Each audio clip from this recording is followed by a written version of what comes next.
Cookie. Okay, Jeff just got married and changed his name, so still learning how to pronounce that. Jeff, do you want to introduce yourself? Yep, so I'm Jeff Koloski. I am the Assistant Director for Student Diversity Inclusion and LGBTQ Initiatives. So that's what I do. I do all these cultural cooking events and anything dealing with cross-cultural events and education across campus. All right, and I'm Sunny DeLon as your health promotion coordinator. If you remember from the summer, I was the one that was cooking to you live from my apartment because we were all still in quarantine. Now that we're back on campus, I will point out we are cooking, obviously in the same space, so we have taken some precautions. We are wearing our masks, so we're masked up. And then we are distanced, so we're pretty far apart. There might be some times where we're not all in the same clip just due to the fact that we are trying to really physically distant at that point. So with today's special edition of Cultural Cooking, we are focusing very much on the holiday theme. And so we're going to start off, we have 3 separate unique dishes that we're bringing you, but we're going to start off with a dried cod soup. And so I know this might seem a little different. Cod is actually really popular. I'm originally from the East Coast, so their cod is super popular, just being by the Atlantic Ocean, something that we eat pretty often. But one of the reasons we chose this dish was because it is kosher, so for anyone who observes or tries to abide by a kosher diet, it's applicable and friendly for anyone in that category. Fish is also very common in a lot of different cultures and ethnicities in their meals, especially around the holidays for large gatherings. So traditionally, dried salt cod in Greece, we call it bacalao. In Italy, it's a different rendition. I might butcher this, but it's like a bacalao, and I don't know. There's a different sound to the end of it. In some Latin cultures, it's bacalao, so B-A-C-A-L-A-O, I believe is how they spell it. And so anyway, in Italy, actually, on Christmas Eve, they have the Feast of the Seven Fishes. So that's another example of how fish is incorporated. One of the things you might think of with all of those countries is that they are surrounded by water. So that probably explains why fish is just such a dominant part of their cuisine and their culture. I think of Greece and Italy, they're on the Mediterranean, so the Mediterranean diet. But so yeah, that's why we chose to make this today. And from a health perspective, fish is pretty nutrient dense, and it doesn't have a lot of fat. Actually, cod has like 0 fat to it. Not quite 0, but there's very little fat, and it's still a high protein dish. So we're gonna go ahead and take you through the ingredients. Before I go through the ingredients, Jeff, do you have anything to add to this? No, I think you hit on. You see fish used throughout lots of different cultures and a lot of different dishes.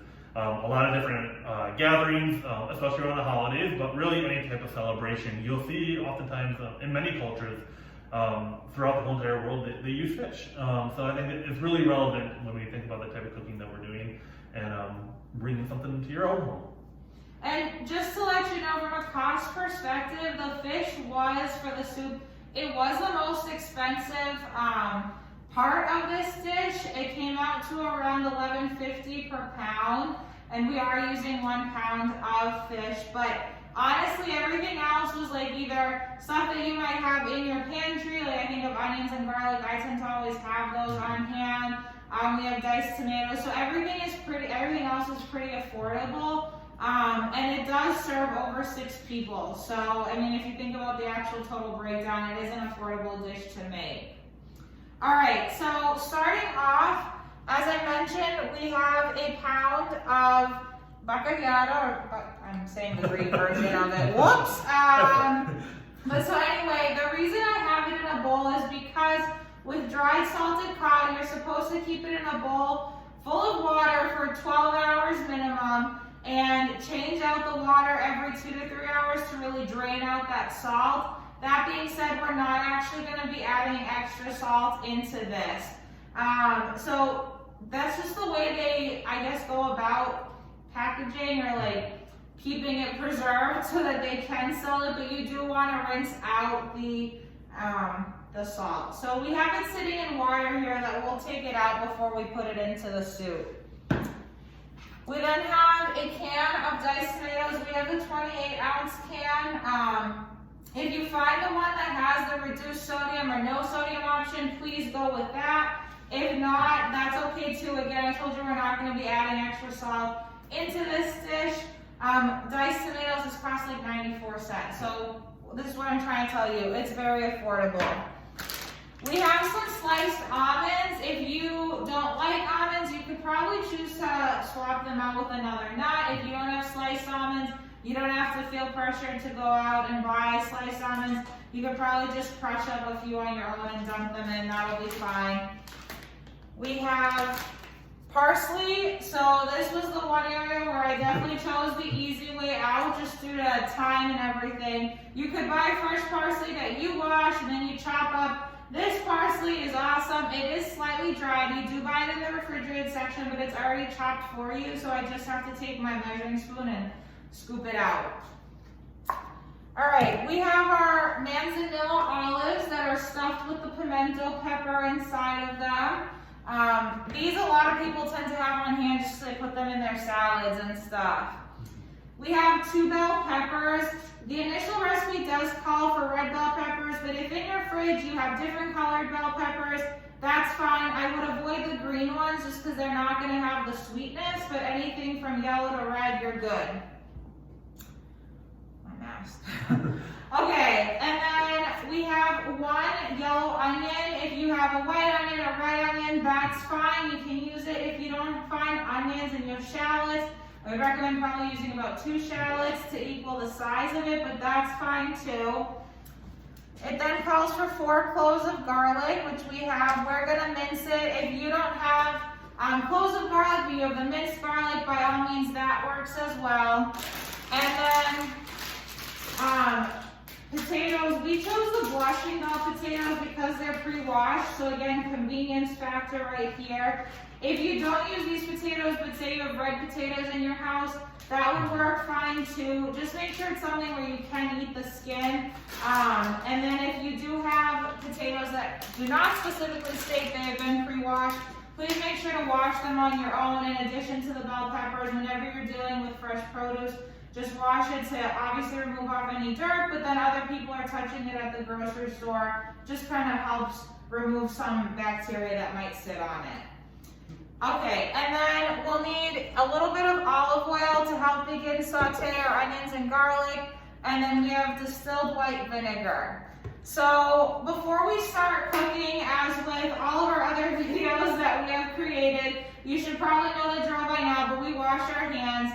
The CDC recommends washing your hands for a minimum of 20 seconds. You can sing the happy birthday song, ABCs, but anyway, when you are washing your hands, make sure to use warm soapy water. We don't want cold water, but then you also don't want to burn your hands. So warm water will be fine. And then make sure to get in between your fingers, underneath your fingernails, and around your wrists. So we're going to go ahead and do that right now, and then we'll meet you back here as we begin prepping our food for the soup. So we went ahead and we washed our hands. We also washed our produce, so our bell peppers in this case. We're gonna start off by getting our onions and our garlic prepped. So I already minced some of the garlic and then I'm going to mince the rest. Fun fact for when you're actually getting garlic. 1, you wanna make sure that the papery outer layer of the garlic doesn't look super dry and you don't see any like random brown or black spots. That's not going to be your freshest garlic. The same kind of goes for an onion. They're both in the same family. They're alliums, and so that nice papery outer layer should have a bit of a shine to it. And so if you smell a funky odor coming from it in the store, please don't purchase it. That's not good. So just warning you right now. Okay. So we went ahead and I cut off the end of the garlic, and so I have like the little stem over here. And then to get off any of the extra papery outer layer, you're just gonna place the flat part of your knife up against the garlic and then just give it a light. All my papery stuff went everywhere. but give it a light tap and it will separate. Sometimes it even crushes it for you, so it kind of helps in the mincing process. I gave it a little too much oomph this time, so I have a very crushed up piece of garlic. But all the paper comes off pretty easily now. So then I'm just gonna line it up together, slice it a few ways vertically, and then I'll go horizontally. And the nice thing is, there's more paper. The nice thing is it minces itself pretty quickly. I personally like to buy fresh garlic. I just think that it is more cost effective, and I don't know, I like the fact that I know I'm the first one to actually take it out of its papery outer layer and chop it up. And I think it keeps pretty long, it keeps for a pretty good time. So, a few nutrition facts about garlic now that I've finished mincing it. Garlic is actually really good for heart health. Some researchers and doctors have actually linked it to help with a reduction in high cholesterol. So, hey, for anyone that's looking for an alternative to a medication, this is something great to talk about with your provider. All right, so then I'm gonna go ahead and prep our onion. And so in order to do so, I always cut off the ends and then throw that over to the side. Cut off the other end. And then here, I kind of look to see, so kind of naturally, I'd say 1 or 2 layers begins to come off anyway. I just take my knife and continue to follow it down. And then it's pretty easy to just rip off, like you just pull it off with your finger. And in essence, that's how the term, peel people back like an onion. if someone's hard to get to know, it's because the onion has so many layers and you kind of peel it off. This one has a very solid outer layer. It's very well protected. So, I mean, if you think about it from the plant perspective, it needs to protect itself, and that's what the layers do. They protect, the outer layers protect the inner part, which tends to be more fragile. It also tends to probably cook the quickest. I also think the inner layer of the onion tends to be sweeter too. So, with onions and garlic, both actually store pretty well. You just have to store them in a cool, dark place that's pretty dry. And so a lot of people, if they have like root cellars, they'll use that. If they don't have a root cellar, some people put it in their fridge. All right. So we're just gonna go ahead, we removed all of the outer layers, and then we're just gonna cut it in half. And then from there, I work with 1/2 at a time. This called, for dicing it, I am gonna do, I don't know, not like huge chunks, probably a little finer. But that's really up to personal preference, how you want it. The other thing to remember is it's in soup, so I mean, it's not like it's a huge chunk in a salad. There I get a little pickier with my onions. All right, so I kind of chopped it vertically, and then I'm just gonna go ahead and start slicing down. And so you end up with little rectangles or squares. One thing to note with onions, towards the end, you just have to be careful so that you don't chop your fingers. But one thing to note with onions, so if you've watched any of our other videos, you've probably seen that all of us as instructors tend to struggle a little bit with crying while we're cutting onions. So if you have any tips, feel free to DM us, let us know what you do. We did keep this onion in the fridge, which we've done with all of our other onions too, so I don't know why those haven't worked. I'm not really crying with this one though. I forgot to. More potent it is. Yeah. Don't always said stick your tongue out. Stick your tongue out? Interesting. With a mask, that's a little It is a little challenging with a mask, but what if you're at home? If you're at home chefing it, then it'll be good. All right, I am beginning to feel the crying. Earlier in the summer, there was one day where I did it, and I literally, I was crying so much when I went to stop the video, I came back looking like a raccoon because my eye makeup had run everywhere. So To anyone that wears eye makeup, might not be your best idea to cut onions while you have eye makeup on. I mean, or you could choose to do it, it's up to you, but fair warning. All right, and then at the end, I just kind of have to take it out and slice it. When you are chopping, you want to make sure that you do have a flat surface so that if the knife were to slip, it wouldn't chop off any fingers, it would just kind of go down. So I almost depict it like the claw. You know, in Toy Story, where they're like, the claw. That's what I think of. All right, so now that we have finished chopping this off, I am going to go ahead and move over to the pot and begin sauteing it. Jeff is going to demonstrate dicing our bell peppers to get those ready. We're going to cook these for about I'd say 5 to 7 minutes until they are translucent in color and you can begin to kind of smell the aroma of onion and garlic. Your house or room, wherever you're cooking, will definitely smell like it once they're ready to have the peppers added to them. Alright, so we're going to begin dicing up our peppers here. So like we said earlier, we have red bell peppers. If you have orange or yellow, that's completely good too. Just avoid the green ones. Some people decide to roast their peppers before putting them into their soup. So it really depends on you. We're just going to go ahead and dice them. But if you are roasting them, make sure that you are peeling off the skins as well. How I go ahead, I usually stand the pepper upright. And then I just start cutting down the sides. And then I just kind of keep rotating around the pepper.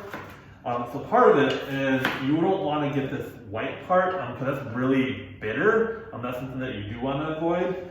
Make sure that you don't have any seeds as well. So make sure you're cleaning them out. So I found that it's just easier to go chopping down the side. I usually I cut them vertically to get them prepped. So it depends on how thick you want them, how small. We're just going to do a pretty standard dice size. Then I lump them all together and then I just chop in a row. And that gives them pretty evenly sliced peppers. So I'll do that for both of the peppers here. And then as the garlic and the onion continue to be sauteed, we'll add in the peppers once the onion is very translucent. So that's kind of where we're at with that. Alright, so we're going to go ahead and prep our potatoes because once the 10 minutes are up with the onion, garlic, and tomatoes and bell peppers kind of simmering together, we're going to go ahead and add these in. As I mentioned, we are using the little potato company, the blockchain bell potatoes. Really, I love the fact that they're pre-washed. So, and they're kind of nice to have on hand and just throw in different meals, like if you want to roast them. Actually, in one of my recipes, I had made roasted salmon with, and I use these potatoes. So I seem to cook a lot with like fish and the blushing bell potatoes. What we're gonna do, they are pretty small, as you can see. They're not very big in size. So I'm gonna go ahead and just have them, and then I will probably quarter them just to aid in the cooking process, but with these, you may not have to even really worry too much about quartering them. If you are using a larger potato, it's really up to your discretion and your choosing what you want to do. If you like them, if you like chunkier pieces, know it might take a little longer to cook. If you want everything to kind of cook at around the same time, I would recommend cutting the potatoes into smaller pieces. So one thing I am going to put out about potatoes is in society, potatoes kind of have a little bit of a bad rap just with all these different diets out there. You know, the keto diet in particular, people are like, carbs, they're bad, oh my gosh. But in reality, our body needs carbs to give us the energy to get through the day. So even if you're someone that you're like, I'm not an active person, you still need carbs just to give you energy to function. Obviously, athletes and people who are more active, they require carbs to give them energy and fuel to get through things like their practice or competition. But even just someone that feels like they sit at their desk all day and they're just working, you still need some. It's just obviously in moderation, you won't need the same amount. So carbs, moral of the story, carbs are not bad for you. They give you energy to get through the day. And so potatoes are not an enemy food. You can incorporate them. And again, if you think about it, this is gonna serve over 6 people. So like you're not even gonna be getting that many potatoes if you're concerned. The other nice thing about potatoes and cooking with them, for anyone who has a gluten allergy or has celiac disease or a gluten sensitivity, potatoes are a nice alternative, and they are gluten-free or gluten-friendly to cook with. So that's my fun little spiel about potatoes, and we will see you when we're about to add these to our pot. Okay, so our mixture has been simmering here on the stove. We're gonna go ahead and add in our final ingredients before we're actually ready to eat this. So we have our jar. We chose a 7-ounce jar of manzanilla olives. I always just used to call them the pimento olives. So, all right, so we're gonna go ahead. I did go ahead and we drained it first. We don't want like the brine that comes with the olives. We're then gonna use a 1/3 cup of our sliced or slivered almonds. So just measuring those out right now. Nuts in general are really good for heart health. Almonds especially, and if you buy like the raw almonds that don't have any added salt to them, they're a super great snack. And actually, I know nuts may seem like a little bit more of an expensive snack, but they last you for a really long time because you're only supposed to have about a handful for your heart health. All right, so here's our 1/3 cup of slivered almonds. If you like more, you can go ahead and add some more, and you could even add it in as a topping. We're then gonna add a 1/4 cup of our parsley, and so I am just gonna unseal it. Again, this, if you weren't to have bought it in the little pre-packaged option, you would need to wash it out first and chop it on your own. One thing to note about herbs, they do not keep very long in the fridge. So for some people, if they're not gonna use a whole lot, like I think this is a pretty good option because honestly, it might be exactly a 1/4 cup now that I'm measuring it here. Yeah, okay, it's not quite a 1/4, but that's all we have left. It's like a very tiny amount in the bottom. So we're gonna go ahead and add that in. But yes, if you don't use a whole lot of it, dried would be a better option because it's not gonna go bad. Or you could stick it in your freezer. In the summer, if you have friends or if you tend to grow it on your own in your garden, by all means, feel free to use your fresh herbs. Okay, I'm gonna give it a quick mix together. And then we're gonna go ahead and add our cod in. So went ahead and I chopped the cod, but you could shred it. So this is what it looks like. Just gonna add that into the pot. When you are cooking fish, or any raw meat for that matter, after you handle it, so for me, after I cut it, I immediately wash my hands. You wanna prevent cross-contamination. And then when you are cooking it, you want to make sure that your meat thermometer reads an internal temperature of 145 degrees. And so since this one is kind of cut up into chunks, I would say measure a few different chunks and kind of get a gauge from there because your smaller chunks are going to cook faster. For those of you that don't have a meat thermometer at home, the other thing to look for is just to make sure that the fish is no longer translucent. It should be white, it should be flaky. But if you have a meat thermometer, by all means, use it. And then the last thing that we're gonna go ahead and do is add in our vinegar. And so we are gonna use 2 teaspoons of distilled white vinegar. So here's my vinegar right here, and I'm gonna get my teaspoon, opening it up. All right, 2 teaspoons. If you don't have vinegar and you're kind of, I don't know, you feel like, oh my gosh, what do I do? It's the acidity that you really want from the vinegar. So lemon juice, it'll do the trick as well. All right, so we're just gonna go ahead and we're gonna mix it all up. And then we are gonna cook it partially covered again for another 10 to 12 minutes. You do wanna stir it periodically just so that way nothing sticks to the bottom of the pans, like your potato or your fish. because that could end up getting stuck there. The fish is already actually beginning to flake off in here, so it cooks pretty quickly. All right, we'll see you back here when we're ready to serve it. All right, so we're back and we have our handy dandy meat thermometer here. So just gonna open up the pot, give it another little stir. To be completely honest, at this point your fish has probably broken up quite a bit in the soup, but if you can find any little chunks left, you're just gonna take your meat thermometer and stick it in. It's rising. Again, it should reach an internal temperature of 145 degrees Fahrenheit. Okay, we're gonna try another little chunk. Most of it's really broken up, if I'm gonna be completely honest. All right, we are good to go. We have reached our internal temperature of 145 degrees Fahrenheit.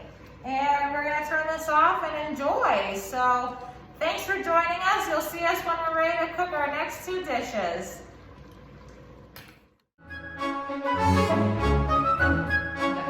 Alright, so we are back. We are going to be making some cookies. You see cookies in all different traditions, all different uses across the world. Everyone kind of has their own take, everyone has their own family recipe. But we're going to make two different types of cookies, and the first one that we're going to make are called Koloski. It's a Polish cookie with a cream cheese base. So really all it is flour and sugar and cream cheese. We use reduced fat cream cheese and sugar. And we decided to use date sugar as an alternative as well. So dates like the plant, not like dating relationships. So fun stuff that you put in there. So we already went ahead and we pre-made our dough already. So what I did, instead of putting flour down on your rolling out surface that you're using, go ahead and use confectioner sugar or powdered sugar is what we use. And that's going to help it from sticking to your base. You don't want to put flour in it. That's not what this recipe calls for. So what I'm doing is I'm flattening it out, and what you're going to do is you're going to roll it out to about 1/4 inch, and that's what you're going to do to start making this shape. So I'm just going to go ahead here. I got my rolling pin. I already layered some sugar, the confectioner sugar already out. So I'm just going to roll it out. I'm really bad at rolling. I don't know the secrets to it or how you do it. So bear with me as I rotate it. While you're rotating it, one of the things I'm going to mention, we chose to use the reduced fat cream cheese as opposed to the zero fat cream cheese because we actually read the nutrition label on the back. And so when we tell you to read the nutrition label, also actually look at the ingredients list. If you just compared like the calories and fat, the 0% cream cheese looked better on paper, but then when we actually were reading the nutrition label and the ingredients that came in that, we saw they were, or the 0% fat had a lot of fillers, like a lot of gums in it. And so at that point, you're better off having just like milk and salt. Your body knows how to process that better than having all these gums. So that is why we chose the reduced fat instead of the 0% fat cream cheese. So I have the dough rolled up, and what you're going to do is you're going to cut it into about 2x2 squares. This is the kind of what is needed to start folding it over as you add in your pastry filling. So let's do a couple here just to show you. So I'm doing a rough 2 inches. What you want to do is look like a square as much as you can, because what you're going to do is you're going to fold it like a diamond.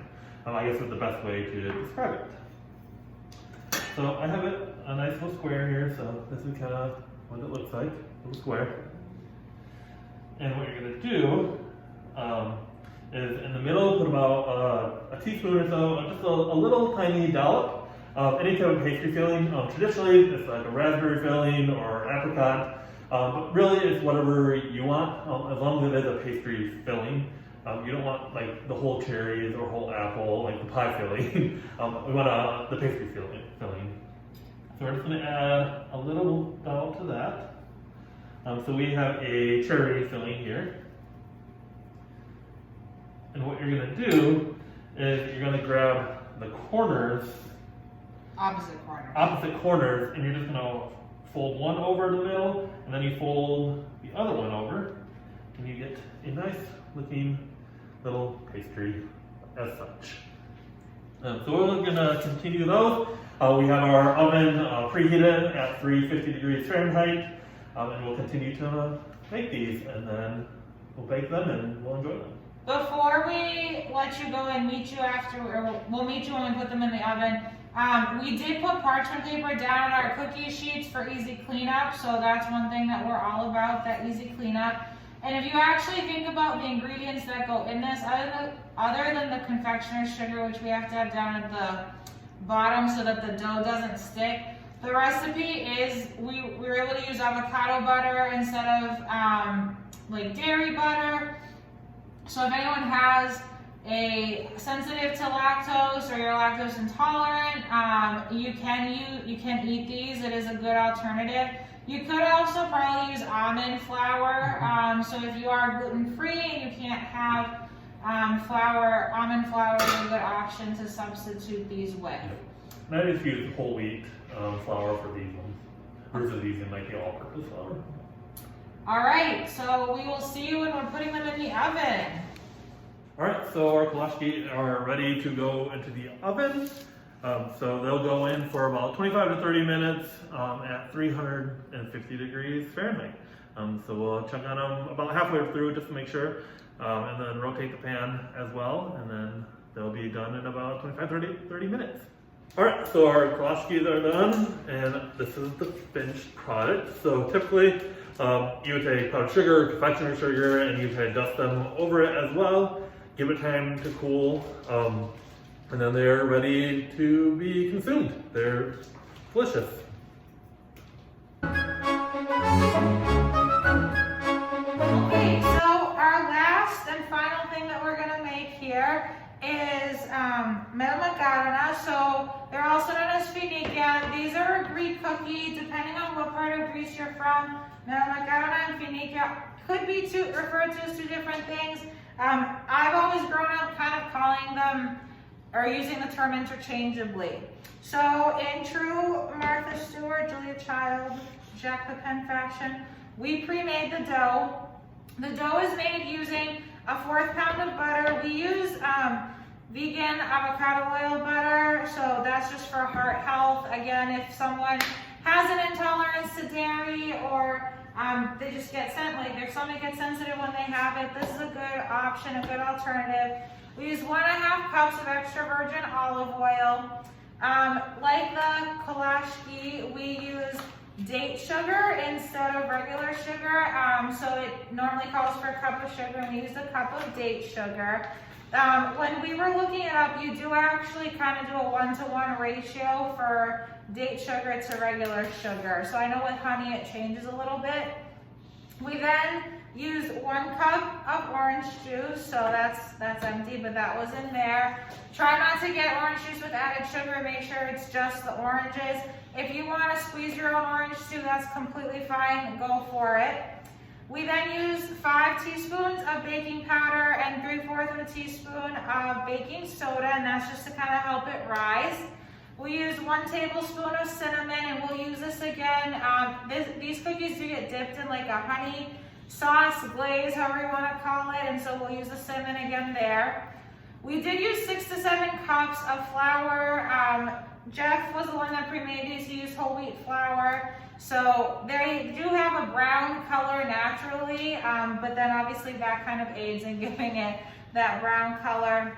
You could use almond flour to make it gluten-free. If you have celiac or you have an intolerance to gluten, that's a good alternative. It's a good 1-to-1 swap. When you are adding the flour, the other thing we recommend is don't add all the flour in at once. You don't want it to dry out quickly. So I'd say do it in increments of 2 cups at a time. And then as you hit cup number 5, just kind of be careful and maybe add in like 1/2 cup increments from there on out. And then we will use 1 pound of finely ground walnuts, and these will be part of our topping. Another teaspoon of cinnamon, and then we'll have 2 cups of sugar, so we're gonna use the date sugar again for the syrup, a cup of water, 5 ounces of honey, and then 2 tablespoons of lemon juice. So we actually have a lemon that we're going to squeeze in, and then some people even put the zest of an orange in it too. So give it a little bit of that citrusy taste. So again, I told you we already pre-made the dough. Once it's already made, and you can see we have some of the cookies, you're gonna grab, you don't want a very large chunk, but you're gonna grab, I don't know, like a small handful, I'd say. Yeah, like the palm of your hand. And you're gonna kind of roll it together to help it bind. And then you're gonna wanna make it into the shape of an oval, like this. And then right now our cookie sheets are in the oven with our other cookies. But so I would just put this on my cookie sheet with parchment paper. And then before I put it in the oven, I'm going to lightly score it with the back of a fork. So just lightly press one way and then flip it the other way. So you almost have a weave pattern, like a basket weave. And so we're gonna go ahead and continue doing this. And then we're gonna go ahead and cook it for, I think it was about 30 minutes. And then we'll take it out of the oven to dip in our syrup, and I will meet you when we're cooking the actual syrup. All right, so now that our macarons are all made, we're ready to put them in the oven. And I told you we'll cook them for about 25 to 30 minutes, and then we'll take them out and begin prepping the syrup. All right, so we're back and we're gonna make our syrup for the Phoenica. We're gonna start off by, first of all, we grabbed a small pot, and so I'm going to pour in 1 cup of water, and I'm just going to put it on the stove, and then 2 cups of sugar. Again, we're using our date sugar, so I'm just going to pour it out in here.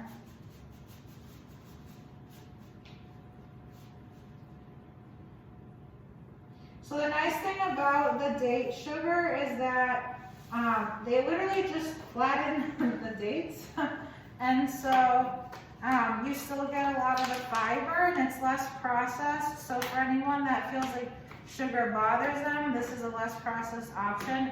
I have to get another bag. Okay. We got our other bag of date sugar. I think I might take that off. I don't want it to burn. Okay.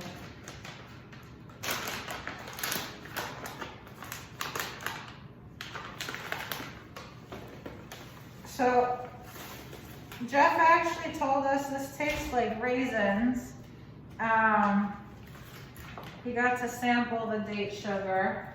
All right, so we're gonna put that in, and then we're gonna mix it together. All right, so now that we let our sugar and water mix a little, we're gonna add in 8 ounces or 1 cup of honey. Fun tip, just for all of you, when you're cooking with honey, if you need to get it out of the measuring cup easily, just put a little bit of olive oil inside the measuring cup first. That'll help it glide out. So, just gonna finish letting that glide out. And then, I do have another cup of water just here on the side in case it begins to get too thick. You can add it in slowly in increments just to help get it to the consistency that you'd like. Again, you want it to be like a syrup, so nothing super duper thick. All right, and then I am going to go ahead and take the pit out of the lemon, and I'm just gonna squeeze. You need about 2 tablespoons, so just squeeze it. This is a nice juicy lemon. Quick tip, if you want to keep your lemon, we gotta put in here.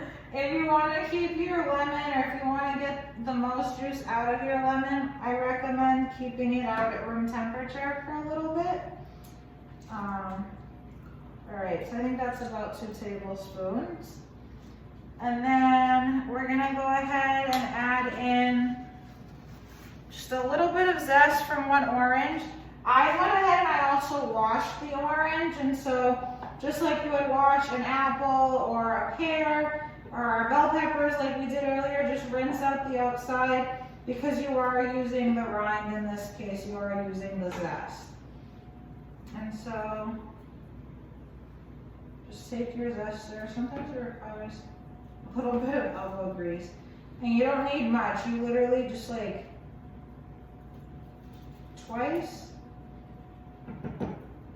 Okay?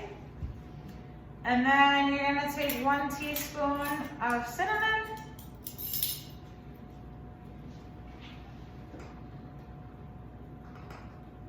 And put that in there. And then mix it all together. All right, and so if you can see next to me, we do have 1 pan of our cookies already out of the oven. And so we're just gonna let those cool for a few minutes. I'd say around 5 minutes. And then when they cool, we'll just dip it in and top with some crushed walnuts. So do you wanna get the bag and show them the crushed walnuts?